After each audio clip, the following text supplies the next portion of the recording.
Greetings and welcome to FreedomBookClub.com's monthly Book of the Month announcement. It is May 1st, 2012, and I'm here to announce our Book of the Month.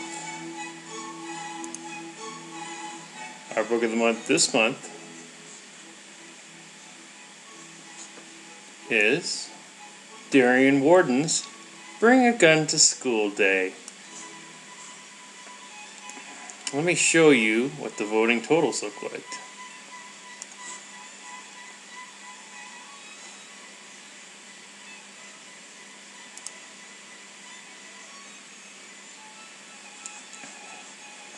Darian Warden carries the vote with 50 shares, or 45.4% of the vote, followed by Sock by Penn Jillette with 34 shares, or 30.9% of the vote.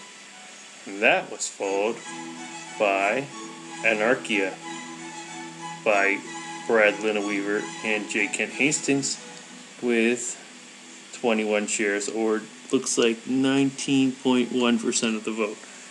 And that is followed by Ragamuffin by Tobias S. Buckell with 4.6% of the shares.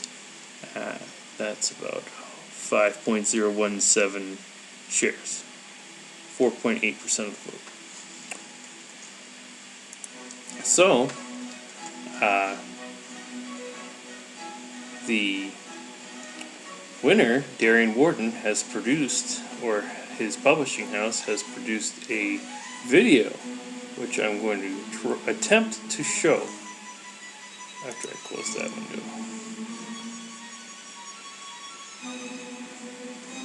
Let's see if it works.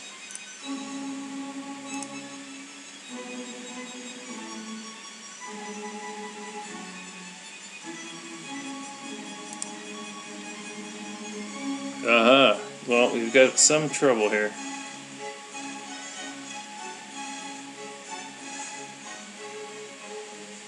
Well, it's thinking about it. I'm sorry, this is probably a little bit dull, but I'm having a good time. I'm glad you've joined us.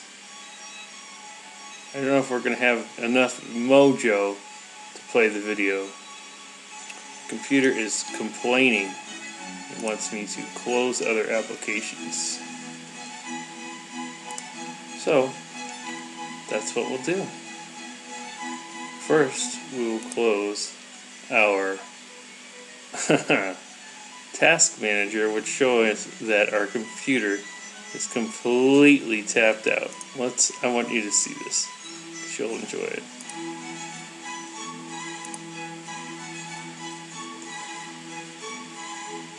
That is what our computer graph is looking like. Totally maxed out to the line. So, we know we're maxed out. We'll close that. Anyway, you can order that through our affiliate link, which will be posted shortly after this video is completed recording. And I will link to this video that Darian Warden would like you to see. And I would like you to see it too. Now,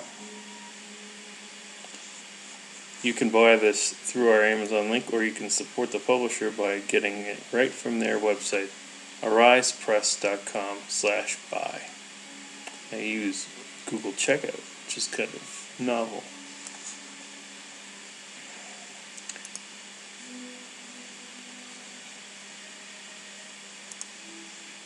So I'm going to read the review that we used back in 2008, I think it was.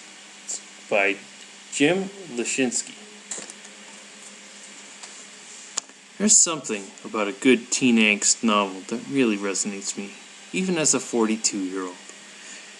You'd think a quarter of a century since leaving high school would have given me some detachment. And it has for the most part.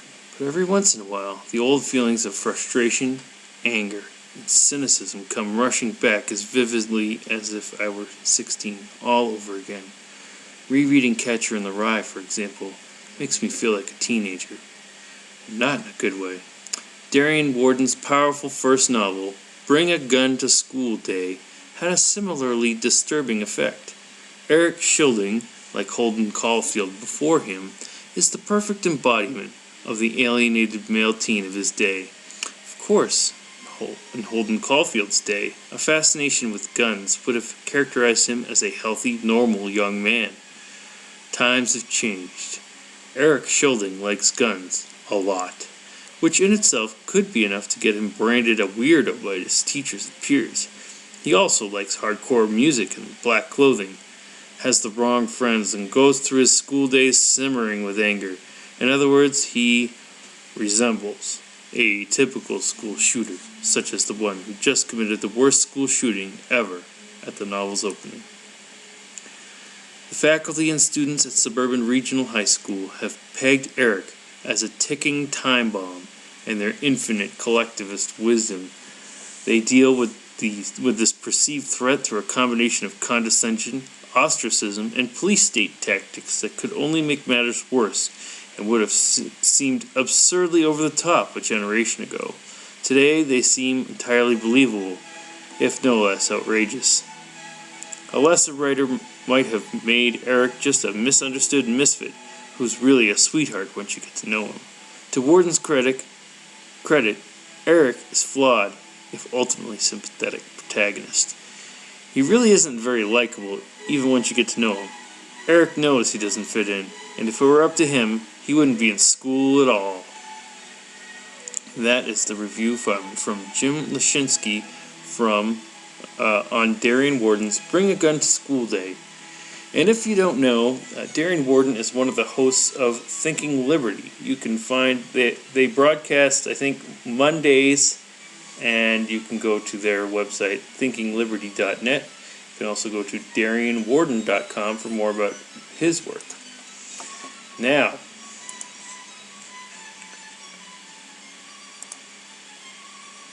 I had the pleasure of delivering the news about the Book of the Year, which I delivered 2 weeks ago at the Libertarian Convention for the state of Utah, which is where I live.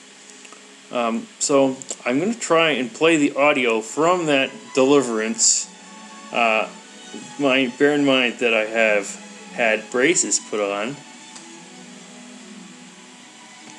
and this is about exactly one day after I had 4 teeth extracted to make room for the realignment of my chiclets. So let's try that.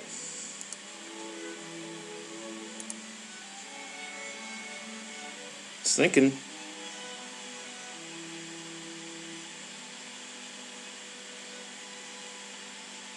It doesn't want to do it. My name is Jeremy Furbish, and I am the managing editor of FreedomBookClub.com, and every year we select 12 books to read, and we read those books, and then we choose which book is going to be the Book of the Year. And this year we had 12 finalists, which I will name for you. Let's see if this works. Okay, first we had The Pirates of Savannah by Taryn Lupo, who is a liberty activist based in South Carolina. No, Georgia. Then we had Ceres by L. Neil Smith, which is it's a futuristic novel set on the asteroid of Ceres. Third, we had Hologram of Liberty, the Constitution's shocking alliance with big government. The Liberty Dollar Solution to the Federal Reserve by Bernard von Nothaus and Clifford Thies. The Creature from Jekyll Island by G. Edward Griffin. And pardon my language, but The Nigger Factory by Gil Scott Heron. The Tragedy of American Compassion by Marvin Olasky and Amy Sherman. Bakunin, The Philosophy of Freedom by Brian Morris. We Who Dared Say No to War, American Anti-War Writing from 1812 to Now by Murray Polner and Thomas E. Woods, Jr. Doublespeak Dictionary by Star O'Hara and The Real Lincoln, A New Look at Abraham Lincoln, His Agenda, and an Unnecessary War.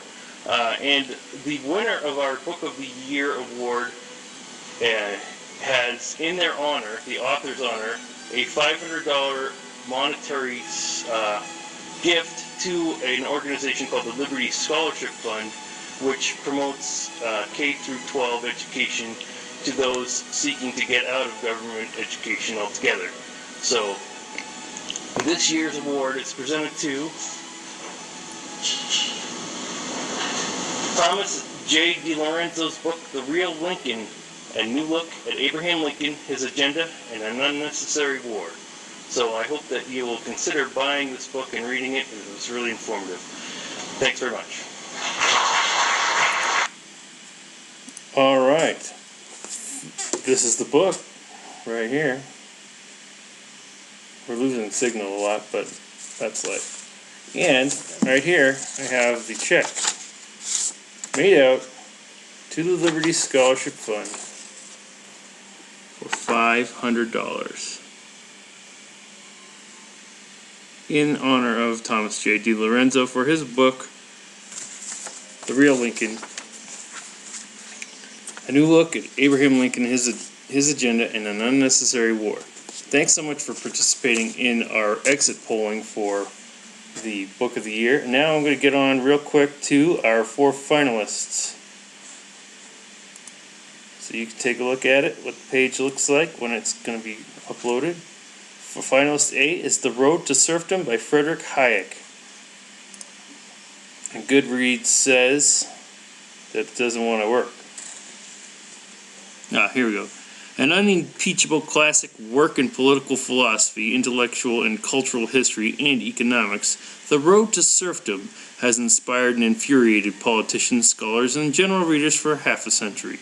Originally published in 1944, when Eleanor Roosevelt supported the efforts of Stalin and Albert Einstein subscribed lock, stock, and barrel to the socialist program, The Road to Serfdom was seen as heretical for its passionate warnings against the dangers of state control over the means of production. For F.A. Hayek, the collectivist idea of empowering government with increasing economic control would lead not to a utopia, but to the horrors of Nazi Germany and fascist Italy. Finalist B, Whatever Happened to Justice by Raymond Maybury, I believe is his name. Let's see if I can get this to load. I know I'm running short on time, so I might just skip that. Barnes & Noble, you suck. Sorry, Barnes & Noble's website is loading slowly. My computer is probably really the big problem. The following pages have become unresponsive. I don't think I want to wait. But anyway, there's some interesting stuff in that book. It was recommended last month by one of our participants in the polling. So I will try and link to that when I'm not having such computer difficulties. Okay, and the third finalist is called Wall Street and the Rise of Hitler by Anthony C. Sutton. This is originally published in 1976, I believe. And I've got a review from that time, which is from mail-archive.com. It doesn't actually cite this, I guess, was published on the 16th of June 2002, and I'm going to read a section. With the above foundation in mind, let's harken back to Germany in the 1920s. The country had been decimated. The question was, where does the money come from? Anyway, with the above foundations in mind, let's harken back to Germany in the 1920s. The country had been decimated by World War I. Unemployment was rampant, and hyperinflation virtually made the Deutschmark worthless.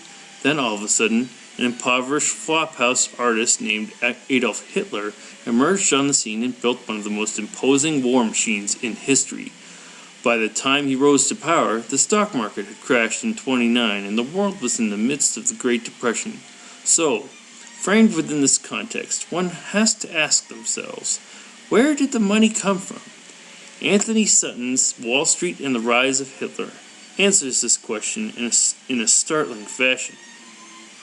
On the inside dust jacket, the following overview is provided. Professor Anthony C. Sutton proves that World War I was not only inevitable, it was extremely profitable for a select group of financial insiders. Sutton conclusively establishes his thesis. The contribution made by American capitalism to German war preparations can only be described as phenomenal.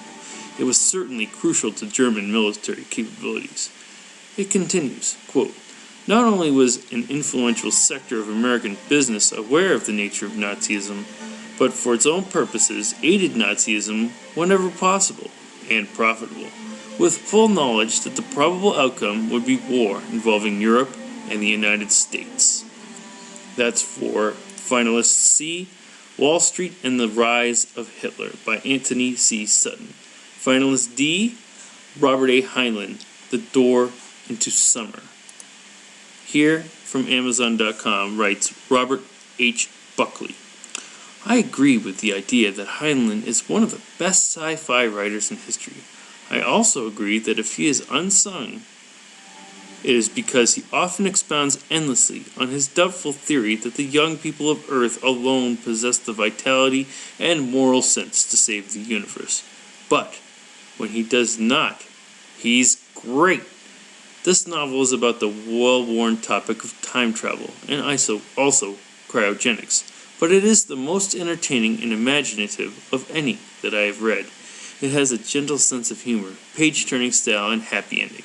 Just a terrific story, well told. Worth what you pay for it, and more. So, I encourage you to visit our website, freedombookclub.com, and purchase Bring a Gun to School Day by Darian Warden through this link, which appears here. It'll take you to Amazon, and you can buy it, and then we will be tracking the sales so that we can tell what kind of influence we have on the market for books. So, thanks again for joining us. If this is one of your first visits and you have some inclination to do so, purchase also our Book of the Year. If you're going to read one book this year, make it 2011's Book of the Year from freedombookclub.com. It's Book of the Year for all of 2012 as well. Thanks very much. Be seeing you.